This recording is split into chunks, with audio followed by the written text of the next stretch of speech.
Hi friends! Welcome to rishis Telugu stories. ఎవరైనా మన ఛానల్‌ని ఇంతవరకు సబ్స్క్రైబ్ చేసుకోని వాళ్ళు ఉంటే ప్లీజ్ సబ్స్క్రైబ్ చేసుకోండి ఫ్రెండ్స్. ఇక స్టోరీలోకి వెళ్ళిపోదాం. రూమ్‌కి వెళ్ళిన కిరణ్ కాసేపు ఫోన్ నొక్కి పక్కన పెడుతూ ఇది వాళ్ళతో కలిసి గురకపెట్టి నిద్రపోతుంటది. దొంగ సచ్చింది. ఇన్ని రోజులు అలవాటైన నన్ను గాలికి వదిలి ఎలా ఉందో చూడు అంటూ ఇది రాదు అని తెలిసి కూడా చూస్తున్నా చూడు. నాకు బుద్ధి లేదు. అయినా ఆ ఇద్దరి శీలిరాకాసులు వదులుతారా? అంతలేదు అనుకుంటూ కష్టంగా అటూ ఇటూ దొర్లుతూ ఈ 10 రోజులలో పిచ్చి పట్టించావే అంటూ రోజూ గొడవపడి మరీ హత్తుకునే మధు గుర్తుకు రావడంతో పూర్తిగా నిద్ర పట్టదు అని అర్థమై తన ల్యాప్టాప్ తీసుకున్నాడు కిరణ్. బాల్కనీలో ఉన్న అశోక్‌ని చూసి బెడ్‌పై నిద్రపోతున్న శివ నుదిటిన ముద్దు పెట్టింది మధు. ఏమైంది మా? అంటున్న మధు ముందు చీర పెట్టి వెళ్ళి బ్లౌజ్ పెట్టికోట్ వేసుకురా అంటున్న మహటి మాటలకు అంటే ఇప్పుడు ఈ చీర కట్టుకోవాలా? నెవర్, అది జరగని పని అంది మధు. వెళ్ళు మధు, ఫస్ట్ వేసుకురా లేకపోతే నాతో మాట్లాడకు అంటున్న మహతిని కోపంగా చూస్తూ ఇలా బ్లాక్మెయిల్ చేయండి అంటూ విసురుగా వెళ్ళి వేసుకొని వచ్చి మహతి ముందు నిలబడింది మధు. తన ముందు బొమ్మలా నిలబడిన మధుని చూసి ఈ మగరాయుడు అలవాట్లు మాని కొంచెం సిగ్గుపడడం నేర్చుకో అంటూ చీర కడుతున్న మహతిని చూసి నాకిప్పుడు సిగ్గు రావట్లేదుగా అంది అమాయకంగా మధు. మధు, నీకు ఎలా చెప్పాలి అని మనసులో అనుకొని సైలెంట్ అయిపోయింది మహతి. బాల్కనీలో ఉన్న అశోక్ ఒక పక్క సైలెంట్గా వాళ్ళ మాటలు వింటూ చిన్నగా నవ్వుకున్నాడు. అది కాదు మా, ఇది నాకు కంఫర్ట్‌గా ఉండదు అంది మధు ఏడుపు మొహం వేసుకొని. మధుతో చాలా మాట్లాడాలి అని ఉన్నా ఇది సమయం కాదు అని లూజ్‌గా జడ వేసి ఎంతసేపు చెల్లెలతో ఉంటే కిరణ్ ఏమన్నా అనుకుంటాడు కదా మధు అంది మహతి.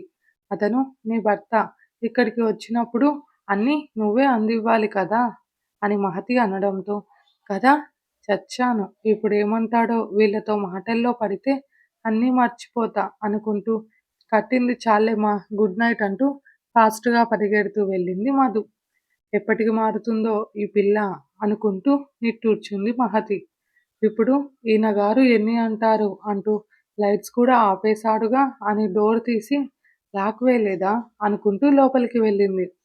ల్యాప్టాప్ చూస్తూ డోర్ సౌండ్ రావడంతో కళ్ళు మాత్రం తిప్పిన కిరణ్ మధుని చూసి అయిపోయాయా మాటలు అన్నాడు. టైం చూడలేదు అంటూ లైట్ వేసిన మధుని చూసి నీకిప్పుడు చీర అవసరమా అన్నాడు కిరణ్ తల పక్కకు తిప్పి. కదా, నేను అదే చెప్పాను. కానీ మహతమ్మ ఎక్కడా నా మాట వినకుండా కట్టింది అంటూ కింద ఉన్న బెడ్‌పై తన పక్కన కూర్చున్న మధుని చూసి హ్యాపీయా అని అడిగాడు కిరణ్. హా, వాళ్ళతో మాట్లాడితే హ్యాపీయే కదా, నువ్వు ఒప్పుకోకుండా ఇంటికి తీసుకెళ్ళి ఉంటే ఈ హ్యాపీనెస్ ఉండేది కాదు కదా అంది మధు. అబ్బో పోనీలే, ఈ మాత్రమైనా అర్థం చేసుకున్నందుకు అని కిరణ్ అంటుంటే అంటే ఏంటి నీ అర్థం అంటున్న మధు మాటలకు కిరణ్ సమాధానం చెప్పేలోపే ఫోన్ రింగ్ అవుతుంటే ఈ టైంలో ఎవరు అనుకుంటూ నేమ్ చూసి కాల్ లిఫ్ట్ చేశాడు కిరణ్. హలో జెన్నీ అంటున్న కిరణ్ని పిచ్చిగా చూసింది మధు. ఓ ఓకే జెన్నీ, ఇట్స్ ఓకే, నేను చూసుకుంటా రేపు. థ్యాంక్స్ వద్దులే, నువ్వు నాకు చాలా హెల్ప్ చేశావు. ఇట్స్ ఓకే, టేక్ కేర్ అంటూ కాల్ కట్ చేసి తననే చూస్తున్న మధుని చూసి ఏంటే అన్నాడు Kiran. It's okay, take care jenny అంటూ కొక్కిరిస్తూ వెక్కిరిస్తున్న మధుని చూసి నవ్వుతూ మా బాస్ పిఏనే ఆ అమ్మాయి హెల్త్ అప్సెట్ అయ్యి రేపు మీటింగ్ సంబంధించిన వర్క్ సెండ్ చేసింది. తను రాదంట, అందుకే కాల్ చేసింది అన్నాడు కిరణ్. ఓహో, ఇట్స్ ఓకే, నేను చూసుకుంటాలే అంటూ కిరణ్ చెప్పినట్లే చెప్పి లైట్ ఆపి విసురుగా బ్లాంకెట్ కప్పుకుంది Madhu. Are you feeling jealous అంటూ నవ్వుతున్న కిరణ్ని చూసి తన మొహం కూడా కవర్ చేసుకుంది. ఇంత జెలస్ ఏంటే నీలో అంటున్న కిరణ్ మాటలకి నాకు కూడా ఇప్పుడే తెలిసింది ఈ ఫీలింగ్ ఒకటి ఉంటుందని అంటున్న మధు మాటలకు బెడ్ లైట్ అయినా వేయవే అన్నాడు కిరణ్. ఏ, ఇప్పుడు లైట్ వేసుకోకపోతే దెయ్యాలొస్తాయా లేదా ఇంకేమన్నా కాల్స్ వస్తాయా అని అడుగుతున్న మధుని ల్యాప్టాప్ క్లోజ్ చేసి బ్లాంకెట్ పై నుంచి గట్టిగా పట్టుకున్నాడు కిరణ్. వదులు అంటూ తోస్తున్న మధుపై ఉన్న బ్లాంకెట్ లాక్కుంటూ, ఇంత కుళ్ళు ఏంటే నీకు? అయినా ఇలా ఉడుక్కుంటూ భలే ఉన్నావే, నాకోసమే కదా, అందుకే పిచ్చ హ్యాపీగా ఉన్నా అన్నాడు కిరణ్. హలో, నువ్వెన్ని మాయమాటలు చెప్పినా నేను నమ్మను అంది మధు. నాకు మాయమాటలు చెప్పాల్సిన అవసరం ఏంటి అంటూ మధుపై చేయి వేశాడు కిరణ్. ఎప్పటిలా దెబ్బకు నీలకుపోయింది మధు. కిరణ్ కూడా సైలెంట్గా అలాగే ఉండిపోయాడు. 2 నిమిషాల తరువాత తేరుకున్న మధు, చేయి అంది కంగారు పడుతూ తడబడుతూ. నేను చూసుకోలేదే అన్నాడు కిరణ్ మెల్లగా మధు నడుముపై ఉన్న చేతిని జరుపుతూ. ప్లీజ్, నాకు పొట్టపై తాకితే చక్కిలిగింతగా ఉంటుంది అంటూ కిరణ్ చేయి పట్టుకుంది మధు నవ్వుతూ. ఇది పొట్ట కాదే, నడుము అంటూ నవ్వుతున్న కిరణ్ని చూసి, మేము పొట్ట అనే అంటాంలే అంటూ ఉక్రోషంగా కిరణ్ చేయి తోసింది మధు. నీ అబ్బా, నన్నే తోస్తావా అంటూ మధు జుట్టు పట్టి విసురుగా తన పైకి లాక్కున్నాడు కిరణ్. అమ్మా, నొప్పి వదలరా సచ్చినోడా, దున్నపోతులా ఉన్నావు అంటూ కిరణ్ని మధు కొడుతుంటే, నేను కాదే, నువ్వే అలా ఉన్నావు, నన్నే కొడతావా ఆంబోతు మొహందానా, అట్ల కాడుతో మూతిపై వాతలు పెట్టాలి నువ్వు, నీ చింపాంజీ మొహం అన్నాడు కిరణ్. నువ్వే కొండమొచ్చు ఆ బండకండలు వేసుకొని నన్ను చంపుతున్నావు, చెత్త వెధవా అంది మధు. చచ్చావే అంటూ మధుని కిందకి తోసి తనపై చేరి, నువ్వే కాలువలో చెత్తలేరుకునే దానివి రాక్షసి అని ఆయాసంతో అరుస్తుంటే, ముందు దిగు పందికుక్క, నువ్వే నక్కపందివి, సారీ చెప్పు వదిలేస్తా అన్నాడు కిరణ్. ముళ్ళపందికంతా సారీ చెప్పను నేను అంది మధు. నువ్వు పిచ్చి పందే అన్నాడు కిరణ్. నువ్వు బురద పందివిరా అంట్ల వెధవ అని మధు తిట్టంతో, ఏంటే సైలెంట్గా ఉన్నానని వెధవ అంటున్నావు, చంపేస్తా అంటూ మధు బుగ్గలు గట్టిగా నొక్కాడు కిరణ్. మధు నొప్పి అంది కళ్ళ నిండా నీళ్లతో. దాంతో మధు బుగ్గలు వదిలి, సారీ చెప్పు అన్నాడు కిరణ్. సారీ అంది మధు మొహం పక్కకు తిప్పి. మధు మొహం ఇటు తిప్పి, అలా కాదు, నాకు నచ్చేలా చెప్పు అన్నాడు మెల్లగా కిరణ్. అప్పటికే కిరణ్ గొంతులో అల్లరికి, ముందు పైకిలే అంది మధు తడబడుతూ. నువ్వు చెప్పు, వెంటనే లేసేస్తా అన్నాడు కిరణ్ పూర్తిగా మధుపై బెండ్ అవుతూ. సారీ బావా అంది మధు.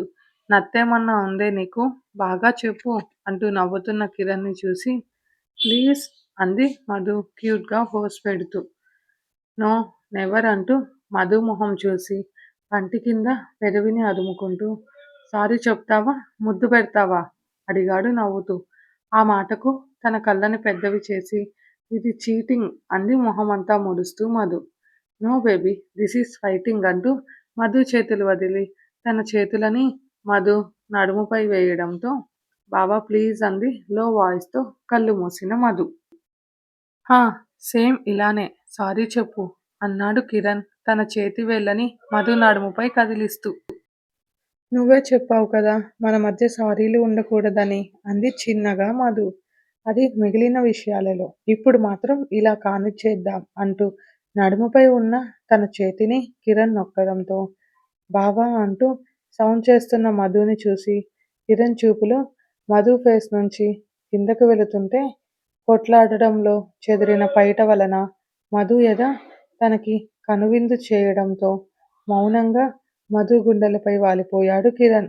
తన శరీరంపై అణువణువు తాకేలా వాలిన కిరణ్ స్పర్శకి మధు గుండె వేగంగా కొట్టుకోవడం మొదలైంది. మధు, ఎందుకంత టెన్షన్ పడుతున్నావు అన్నాడు తల పైకెత్తి కిరణ్. ప్లీజ్ పైకిలే అంటూ కంగారుగా చెప్తున్న మధుని ఇంకా ఇబ్బంది పెట్టడం ఇష్టం లేక చెదిరిన పైటని సరిచేస్తూ గుండెలపై తన పెదవులు నిలిపి, వెంటనే పక్కకు వాలిన కిరణ్ పనికి చెమటలు పట్టాయి మధుకి. తనలో అలజడి అంతకంతకు పెరుగుతుంటే ఆలోచనలలో ఉన్న మధు కిరణ్ దగ్గరకు తీసుకోవడంతో అతనిని చూడలేక కళ్ళు మూసి కిరణ్ చుట్టూ చేయి వేసింది. మధు నిద్రపోలేదు అని తెలిసినా కదిలించలేదు కిరణ్. ఎప్పటికో ఇద్దరూ నిద్రలోకి జారగా కిరణ్ స్పర్శ దూరం అవడంతో కళ్ళు తెరిచిన మధు ఎప్పటిలా ఫుల్గా ఉన్న బ్లాంకెట్ని తీసి పైకి లేచింది. వాటర్ సౌండ్ రావడంతో కిరణ్ ఫ్రెష్ అవుతున్నాడని అర్థమై వాళ్ళ రూమ్కి వెళ్ళింది. నిద్రపోతున్న చెల్లెళ్ళని చూసి సౌండ్ చేయకుండా ఫ్రెష్ అయి కిందకి వెళ్ళింది. అప్పటికే కిరణ్ కింద ఉండడం చూసి తలెత్తకుండా కిచెన్లోకి వెళ్ళింది మధు. పాలు మధు చేతిలో పెట్టి వెళ్ళి పిల్లల్ని నిద్రలేపు, స్కూల్కి టైం అవుతోంది అంది కళ్యాణి. వాళ్ళు ఈరోజు వెళ్ళరంట, వదిలేయండి అని మధు అనడంతో నువ్వు కూడా తయారయ్యావా అంది అంజలి మధుని చూసి. ఒక్కరోజే కదా పిన్ని అని మౌనంగా కిరణ్ పక్కన కూర్చొని టిఫిన్ చేసింది మధు. ఏమైంది దీనికి అనుకుంటూ మధునే చూస్తూ టిఫిన్ కంప్లీట్ చేసి ఆఫీస్కి బయలుదేరాడు కిరణ్. వెనకే వచ్చిన మధుని చూసి ఏమైందే అంటూ దగ్గరకు తీసుకున్నాడు. ఏం లేదు అని తల అడ్డంగా ఊపుతున్న మధుని చూసి ఇది ఇంకా నైట్ ఎఫెక్ట్లోనే ఉందిగా అనుకొని ఈవినింగ్ త్వరగా వస్తాను, రెడీగా ఉండు అంటూ మధు బుగ్గపై ముద్దు పెట్టి వెళ్తున్న కిరణ్ పనికి చిరుకోపంగా చూసి చుట్టూ చూసింది మధు. బయట ఉన్న పని ఆమె తన వైపే చూడడం చూసి పరువు తీసేశాడుగా అనుకుంటూ వడివడిగా లోపలికి వెళ్ళిపోయింది మధు.